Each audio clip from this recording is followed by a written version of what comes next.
Hello दोस्तों, प्रणाम। आज हमारे के चाची के हमारे नाती का बर्थडे आए तो सोहर सुनाई जाती हैं।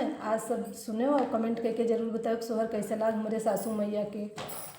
आजू करतिया सुहावन दिनवलु भावन दिनवलु भावन हो ललनाती जिया के होरिला जलमले होरिला बड़ा सुंदर हो ललनाती जिया के होरिला जनमले होरिला बड़ा सुंदर हो। जुग जुग जिए सोललनवा भवनवा के भाग जागल हो ललना लाल हुई है कुलवा के दीपक मनवा में आस लागल हो।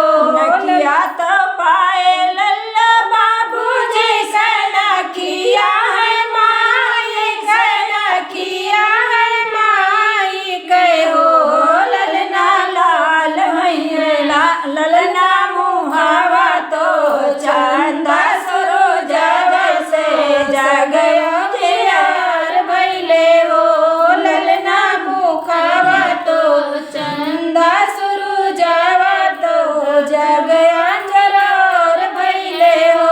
सासु सुहागिन बड़े भागिन धन मना लागी धन लुटावे लागी हो ललना दुआरा पे बाजला बधाइया आंगनवा उठ सोहरे हो ललना दुआरा पे बाजले बधाइया आंगनवा उठे सोहरे हो।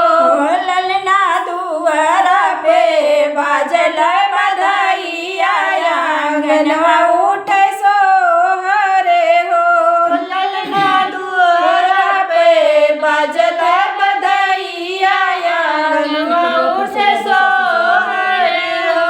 सासू सुहागिन बड़ी भागिन तन मनावे लागी धन लुटावे लागी हो ललना दुआरा पे बाजल बधाइया आंगनवा उठे सोहरे हो ललना दुआरा पे बाजले बधाइया आंगनवा उठे सोहरे हो। गाई गाई नाचती नदिया ललना खेलावली ललना खेलावली हो रमा हंसी हंसी रस बरसावले पुतरी रचावली हो ललना हंसी हंसी रस बरसावे तो पुतरी रचावई हो।